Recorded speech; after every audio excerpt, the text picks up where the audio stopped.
Hello everyone. आप सब कैसे हैं? मैं उम्मीद करता हूं कि बहुत अच्छे होंगे और अपनी पढ़ाई को बहुत अच्छे से कर रहे होंगे।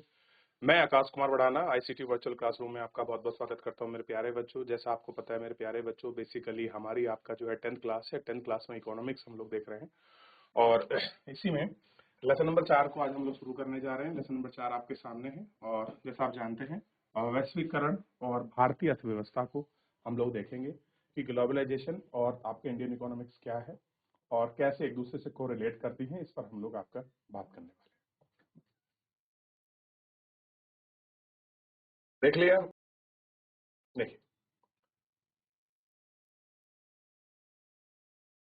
आज के विश्व में उपभोक्ता के रूप में हमसे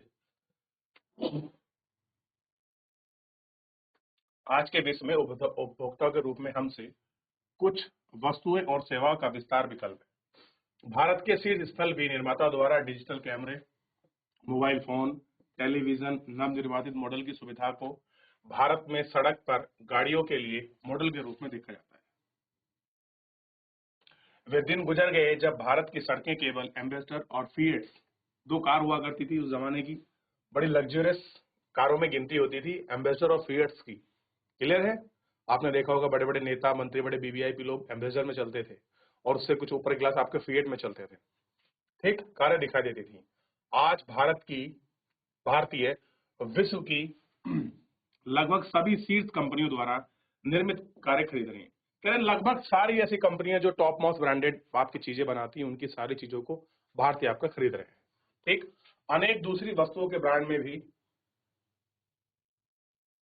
इस प्रकार की तीव्र वृद्धि देखी जा सकती है। कमीजों से लेकर टेलीफोन तक का प्रशासन, फलों का रस तक, ये सारी चीजें इसके अंतर्गत आपको देखने के लिए मिल जाती है।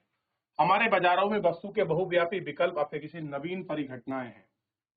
2 दशक पहले भी आपको भारत के बाजारों में वस्तुओं की ऐसी विविधता नहीं मिलेगी। कुछ ही वर्षों में हमारा बाजार पूर्णतः परिवर्तित हो गया है और कह रहे कुछ ही ऐसा समय लगा है जब हमारा मार्केट आपका टोटली आपका बदला है, पूर्णतः आपकी चीज हुई है। ठीक, हम इस प्रकार के तीव्र परिवर्तन को समझ सकते हैं। ऐसे कौन से कारक हैं जो इन परिवर्तन को ला रहे हैं? यह परिवर्तन लोगों को जीवन में किस प्रकार से प्रभावित है? कह रहे जो परिवर्तन आ रहा है वो लोगों के जीवन में कैसे प्रभावित है, आप इसको अच्छे से समझ सकते हैं कि उसने कैसे लोगों के जीवन को आपका इफेक्टिव किया है, कैसे लोगों के जीवन को उसने आपका प्रभावित किया है, आप इसको समझ सकते हैं। इस अध्याय में हम इन प्रश्नों पर ही आपका विचार करेंगे। आइए, अब एक है अंतरदेशीय उत्पादन।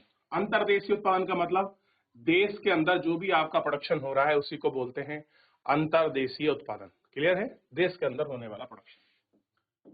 20वीं शताब्दी के मध्य तक उत्पादन मुख्यतः देशों की सीमाओं के अंदर ही था। कह रहे एक टाइम था जब आपकी 20वीं सेंचुरी थी तो जितना भी उत्पादन था वो क्या था, देश की सीमाओं के भीतर ही था। यानी कि जितना हम प्रोडक्शन कर रहे हैं उतना को हम लोग आपका अपना कंज्यूम कर लिया करते थे। ठीक, इन देशों की सीमाओं को लांघने वाली वस्तुओं में केवल कच्चा माल, खाद्य वस्तु उत्पादन तैयार थे। भारत जैसी निवेश में कच्चे माल एवं खाद्यान्न पदार्थ में निर्मित होते थे। तैयार माल वस्तु का आयात था। व्यापार दूरस्थ देशों को आपस में जोड़ने वाला मुख्य जरिया था।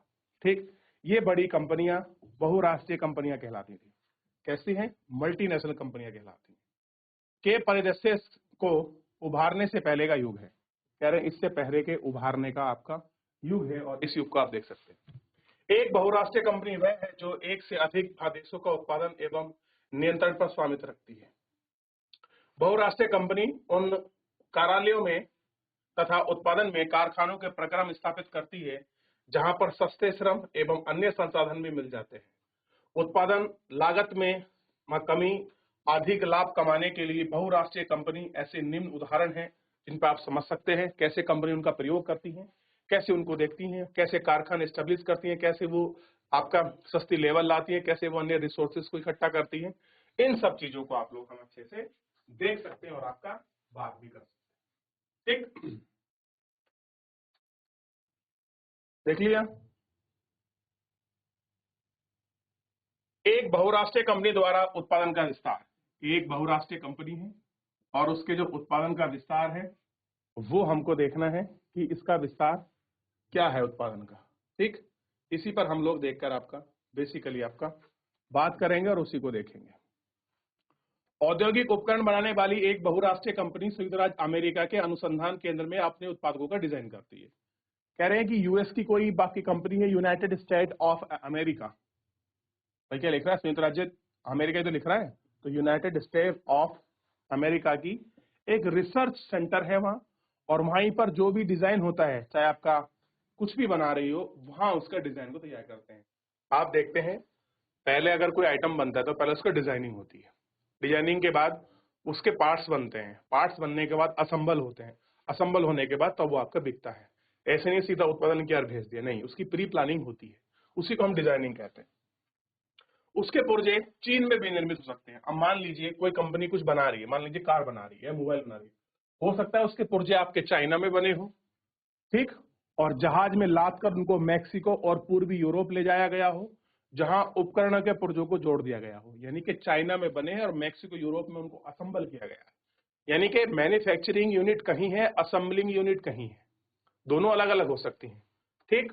और तैयार उत्पाद को विश्व भर में बेचा जाता है। बीच कंपनी में ग्राहक सेवा का भारत का कॉल सेंटर के माध्यम से। अब देखिए उसका एक कॉल सेंटर होता है, कॉल सेंटर का मतलब है कोई आपको दिक्कत है, परेशानी है, समस्या है, उसके लिए आप कॉल सेंटर बना सकते हैं। मान लीजिए आपने कोई प्रोडक्ट बेचा, मान लिया आपने कोई एक आपका सीपीयू बनाया, डिजाइन किया कहीं और, असेंबलिंग कहीं और, भेज दो, अगर उसमें कोई समस्या आती है, कुछ पूछना है, उसके लिए एक सहायता केंद्र होगा, वो सहायता केंद्र भारत में हो सकता है। क्लियर है? तो ऐसे ही होती है बहुराष्ट्रीय, जिनको हम कहते हैं मल्टीनेशनल कंपनी, एमएनसी बोलते हैं जिनको। क्लियर है? Multinational company. यह बेंगलुरु स्थित एक कॉल सेंटर है जो पूर्व दूर संचित इंटरनेट और सुविधा ग्राहक सेवा के लिए मंद उपलब्ध करवाता है, ठीक। ये चीजें जो है आपकी उपलब्ध करवाता है। ये देखिए, देख लिया आपने, कॉल सेंटर आपके सामने, देखिए।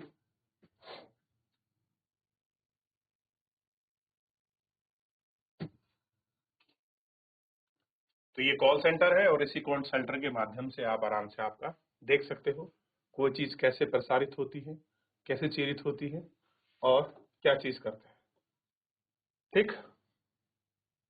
इस उदाहरण में बहुराष्ट्र कंपनी केवल वैश्विक स्तर पर ही अपना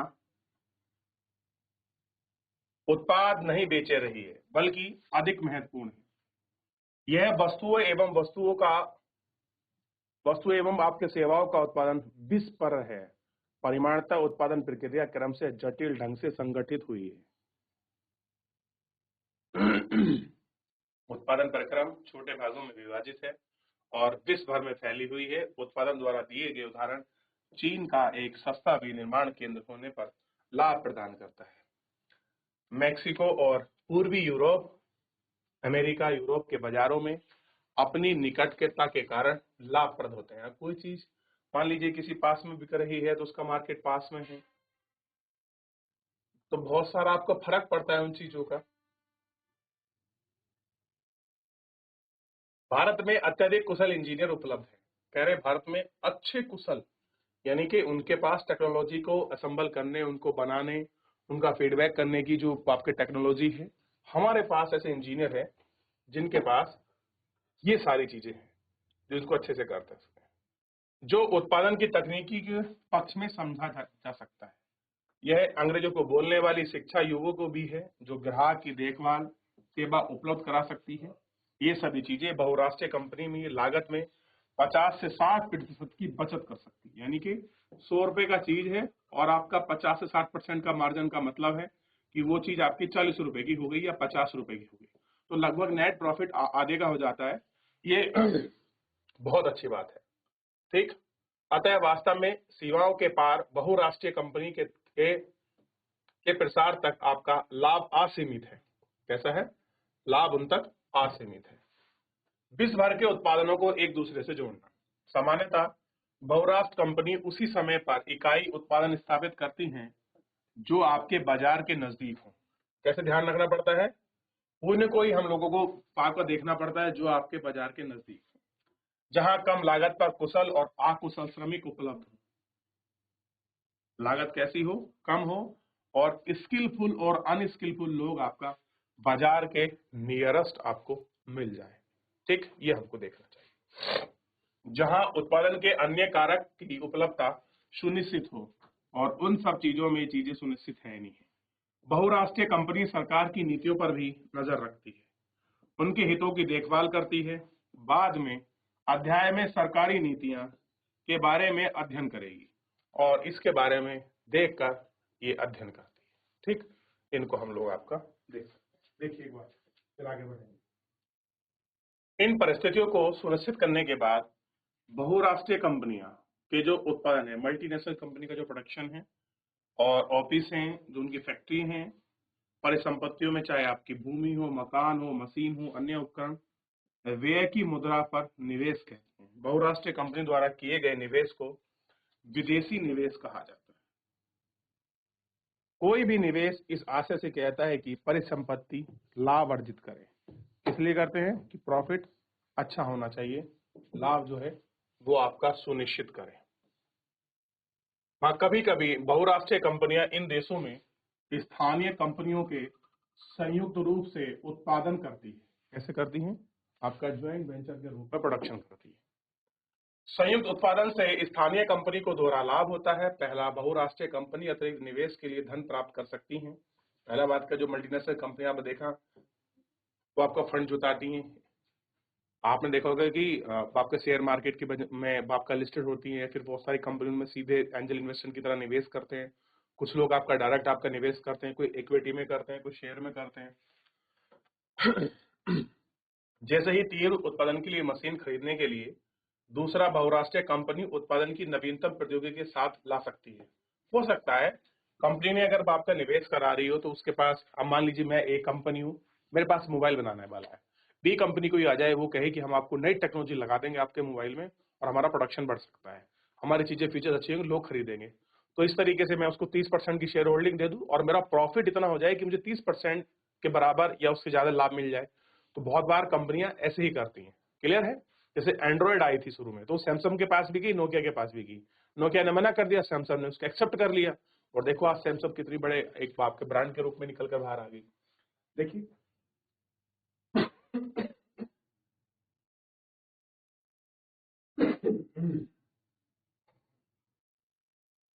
बहुराष्ट्रीय कंपनी का निवेश, आम रास्ता मशीनों, स्थानीय कंपनियों को खरीदना और उसके बाद उत्पादन का प्रसार करना है।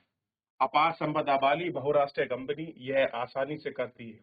उदाहरण के लिए एक बहुराष्ट्र अमेरिकी बहुराष्ट्र कंपनी का कारगिल फूड पर परक फूड जैसी छोटी भारतीय कंपनी को खरीद लिया है। आप देखते हैं, एक आई थी कारगिल फूड ने आपका ने पराग जैसी छोटी फूड कंपनी को खरीद लिया। कारगिल एक बहुत बड़ी फूड कंपनी थी, ठीक, उसके साथ उन्होंने उसको खरीद लिया। पराग ने भारत के विभिन्न भागों में एक बड़ा विपणन तंत्र तैयार करा। विपणन मतलब उसकी मार्केट का एक सिस्टम था बहुत बड़ा, कहां पर? भारत में जो ने सेट किया हुआ था। उसके ब्रांड काफी प्रसिद्ध थे, यानी कि जो उसकी ब्रांड वैल्यू मतलब एक विश्वसनीयता होती है। ब्रांड की परिभाषा है एक विश्वसनीय उत्पाद या कोई वस्तु, उसको कहते हैं ब्रांड, जिस पर लोग विश्वास करते हैं। पराग फूड के 4 तेल संशोधक केंद्र भी थे, और पराग जो थी उसके क्या थे? आपके 4 आपकी जहां पर तेल बनते उसकी आपके फिल्टर आपकी पैकेट भी थी, जिस पर कारगिल का नियंत्रण हो गया। अब कारगिल 50 लाख पैकेट प्रतिदिन की क्षमता के हिसाब से भारत में खाद्यान्न तेल की सबसे बड़ी उत्पादक कंपनी बन गई। कैसे बन गई? खाद्यान्न तेल की सबसे बड़ी उत्पादक कंपनी। देख लिया? अब देखिए, वास्तव में कई शीर्ष कंपनियां बहुराष्ट्र कंपनी की संपत्ति में विकासशील सरकारों का संपूर्ण बजट भी अधिक होता है। यानी कि बहुत सारी ऐसी मल्टीनेशनल कंपनियां हैं और बहुत सारे ऐसे जो आपके डेवलपिंग कंट्री है, जितना उनका बजट होता है ना, इतनी सरकारी कंपनी मतलब इतना उनका एमएलसी का अपना एक नेट प्रॉफिट होता है। यानी किसी की बजट के इक्वल क्या होती है? आपकी मल्टीनेशनल कंपनी होती है। सरकारों के संपूर्ण बजट से भी अधिक होती है, सरकार के बजट से भी अधिक। ऐसी अपार संपत्ति वाली बहुराष्ट्रीय कंपनी शक्ति और प्रभाव पर विचार करती है। क्या करती है, उन पर विचार। बहुराष्ट्र कंपनी एक अन्य तरीके से उत्पादन पर नियंत्रण करती है। विकासशील देशों की बड़ी बहुराष्ट्र कंपनी छोटे उत्पाद को उत्पादन का अंडर देती है। वस्त्र, जूते, चप्पल, खेतों के लिए सामान, ठीक, ऐसे में योगदान करती है। जहां विश्व भर की संख्याओं में छोटे उत्पादक के लिए उत्पादन किया जाता है, बहुराष्ट्रीय कंपनी इन उत्पादकों की जाती है, फिर भी इन्हें ब्रांड ग्राहक के द्वारा बेची जाती है। इन बड़ी कंपनियों के दूरस्थ उत्पादन का मूल्य और गुणवत्ता, आपूर्ति, श्रम, शर्तें निर्धारण करने में प्रचंड क्षमता होती है। कैसे होती है? एक बहुत बड़ी प्रचंड क्षमता होती है इनके अंदर। इस प्रकार हम देखते हैं कि बहुराष्ट्र कंपनी कई तरह से अपने उत्पादन प्रक्रिया का प्रसार कर रही है। बहुत सारी चीजों को बढ़ाने में उनका योगदान है। विश्व के कई देशों में स्थानीय कंपनियों के साथ परिसंपत्ति परिसंबंध स्थापित करती है। स्थानीय कंपनियों के साथ साझेदारी द्वारा आपूर्ति के लिए स्थानीय कंपनी का इस्तेमाल करके स्थानीय कंपनियों के निकट प्रतिस्पर्धा करके उन्हें खरीद कर बहुराष्ट्रीय कंपनी उत्पादन में अपना प्रभाव जमा रही है। होता क्या है, कोई मल्टीनेशनल कंपनी है, अगर वो सीधे बाजार में आएगी तो आपका चलना मुश्किल हो जाएगा उसका, क्योंकि उसको मार्केट बनानी पड़ेगी। ये क्या करते हैं, भारतीयों को कंपनी पकड़ते हैं ठीक ठाक लेवल की, छोटी हो या एमएसएमई जैसे कुछ ऊपर बड़ी कंपनी हो, उसका देखते हैं कि इसका लोकल जो आपका मार्केट है वो कितना है और उसकी ग्रॉस प्रोडक्ट कितनी है और इसका नेट इनकम कितना है। उस कंपनी को ये आपको ऑफर करते हैं कि मान लीजिए आपकी 200 करोड़ की कंपनी, हम आपको 300 करोड़ देंगे, 400 करोड़ देंगे, तो वो लालच में वो कंपनी उसको बेच देती है, वो सब उसको टेक ओवर कर लेते हैं, क्योंकि उसके पास इतनी अच्छी आपकी टेक्नोलॉजी नहीं होती, ये बाहर से आती है, इनके पास तकनीकी होती है। ये फिर क्या करती हैं, उसी ब्रांड को छापती हैं, उसी ब्रांड से आपका प्रोडक्शन देती हैं और उनका प्रोडक्शन बढ़ जाता है तो उनका प्रॉफिट जितना भी है, जिन्होंने खरीदी है, उसको 2 साल में 1 साल में उसको रिकवर कर लेती हैं। तो इस तरह के चलती है और ये क्या कर रहे हैं, स्थानीय कंपनी का इस्तेमाल करती हैं और उन्हीं को आपका खरीदती भी हैं और साथ में उन्हीं के आपके सब्स्टिट्यूट की कॉम्पिटिशन भी होती है। इस तरह से उनके जो प्रोडक्शन है उन पर प्रभाव पड़ता है और दूर दूर स्थानों पर फैले उत्पादन परस्पर आपका संबोधित करते हैं। इन चीज को ये आपका इफेक्टिव करते हैं। ठीक, ये आपको देखना है, देखिए, देख लिया।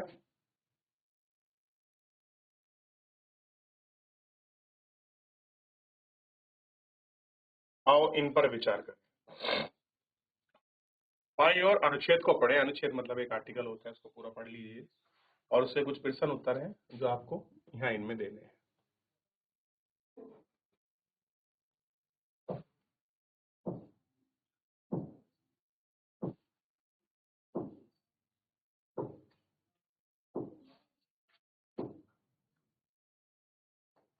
लंबे समय से विदेशी व्यापार विभिन्न देशों को आपस में जोड़ने का मुख्य माध्यम रहा है। इतिहास अपने भारत और दक्षिण एशिया को पूर्व और पश्चिम के बाजारों से जोड़ने वाले व्यापारी मार्ग और इन मार्ग से होने वाले व्यापार के बारे में पढ़ा होगा।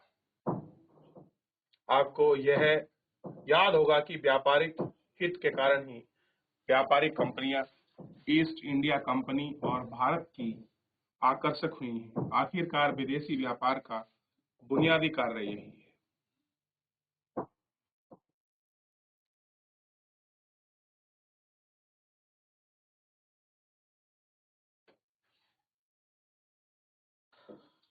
तो आप देख सकते हैं कि कोई बड़ी कंपनी कैसे बनती है, किस तरीके से काम करती है।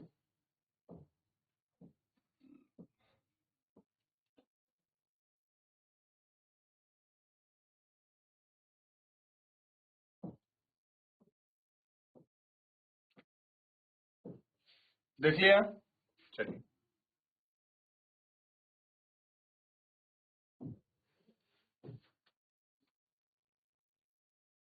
सरल शब्दों में कहा जाए तो विदेशी व्यापार घरेलू बाजार अथवा अपने देशों के बाहर के बाजार में पहुंचने के लिए उत्पादकों का एक अवसर प्रदान करता है। उत्पादक केवल अपने देशों के बाजार में ही अपने उत्पादक को नहीं बेच सकते, बल्कि विश्व के अन्य देशों के बाजार में भी प्रतिस्पर्धा कर सकते हैं। मान लीजिए आपने कोई चीज को उत्पादन किया था, ऐसा नहीं केवल आप अपने देश में बेचेंगे, अपने पड़ोसी देश में बेच लीजिए। वहां नहीं कर पा रहे हैं आप, किसी बाहर जाकर किसी विदेश में अपना उत्पादन करिए और वहां आपकी कंपनियों को और अपना कॉम्पिटिशन करिए। तो ये सारी चीजें कर सकते हैं। तो आपके सामने प्रतिस्पर्धा का बाजार खुला है, आपका अपना स्थानीय बाजार भी खुला है, विश्व बाजार भी खुला है। आप यहाँ से कपड़े बनाकर बाहर बेच सकते हैं या बाहर अपने यूनिट लगाकर वहां से कपड़ा बना और बेच सकते हैं। तो सारे माध्यम, सारे चीजें आपके सामने खुली हुई हैं, बस बेचना आपको ही है। चीन के विनिर्माताओं को भारत में खिलौने निर्यात करने का एक अवसर का पता चला है। यह खिलौने अत्यधिक मूल्यवान पर बेचे जा रहे हैं।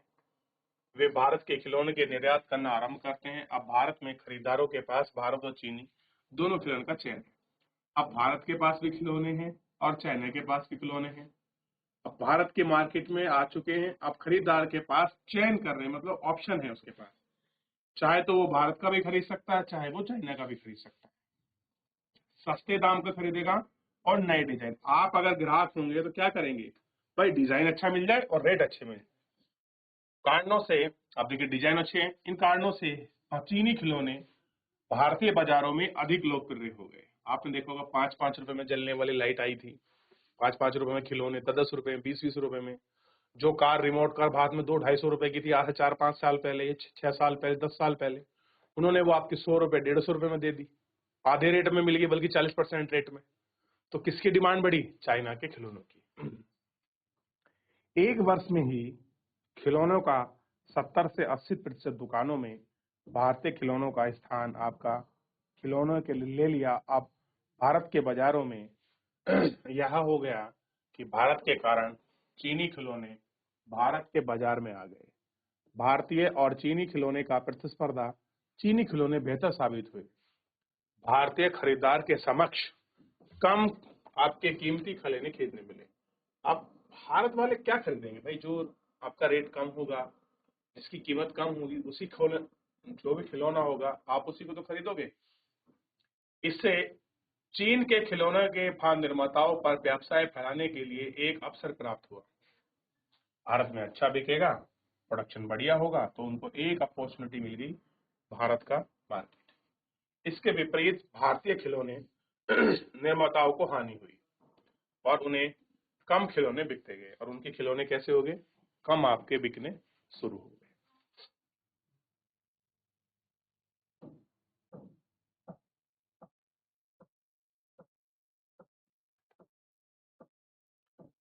कल इसको देखिए एक बार कि कैसे कोई मार्केट आपका किसी देश में जाके वो कैप्चर करती है, इसको देख सकते हैं। देख लिया? तो इस तरीके की एक जो आपका मार्केट है वो भारतीय बाजारों में आ रही है। व्यापार के खुलने से एक बाजार दूसरे बाजार के आवागमन बढ़ा, व्यापार खुला। यही तो बोलते हैं एक अर्थव्यवस्था का दूसरी अर्थव्यवस्था के साथ समायोजन होना ही क्या है? ग्लोबलाइजेशन है। तो जो चाइना के खिलौने भारत में बिक रहे हैं, ये क्या है? क्या है? ग्लोबलाइजेशन है। बाजारों में वस्तुओं का विकल्प बढ़ गया, तो दो बाजारों में एक ही मूल्य पर एक समान वस्तुएं होने लगी। अब दो देशों के उत्पादकों को में एक दूसरे से हजारों मील होकर भी एक दूसरे से प्रतिस्पर्धा कर सकते हैं। यानी कि कहाँ चाइना, कहाँ भारत, इन लोगों ने कभी देखा नहीं, लेकिन एक दूसरे की प्रोडक्ट के माध्यम से एक दूसरे का कंपटीशन है। कैसा है? एक दूसरे का कंपटीशन है। इस प्रकार विदेशी व्यापार विभिन्न देशों की बाजार में जोड़ने, एकीकृत करने में सहायक हो सकता है। इनमें कैसे हो सकता है? ये आपका सहायक हो सकता है। ठीक, ये देख लीजिए, तो आप इसको समझ सकते हैं। अब देखिए बहुत सारे कपड़े आते हैं आपके अलग अलग देशों से, आपके सामने हैं कैसे कपड़े आए हैं। अब देखिए सिलोरिया वस्त्र में एक छोटे व्यापारी बहुराष्ट्रीय कंपनी के ब्रांड और आयातित दोनों कपड़ों की प्रतिस्पर्धा करा सामने। अब मान लीजिए ये मफलर है, ये रेडी पे बिक रहा है, बाहर का माल है, ये 100 रुपए का होगा। आप अगर इसको मॉल में खरीदोगे तो ये 2000 का होगा या 500-700 रुपए का होगा। किसी शॉप में खरीदो 700 का होगा और यहाँ 100 रुपए का है। तो ये स्थिति पैदा कर दी है बाजार में कंपटीशन।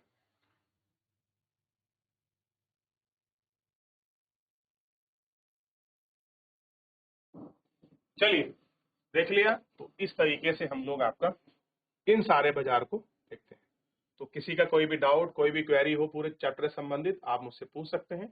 क्लियर है मेरे प्यारे बच्चों? एक बार घर जाकर आप पढ़िए, थोड़ा सा रिवीजन करके आइए। कोई डाउट, कोई क्वेरी होगी तो हम नेक्स्ट लेक्चर में ले लेंगे। फिलहाल आज के लिए इतना ही। धन्यवाद।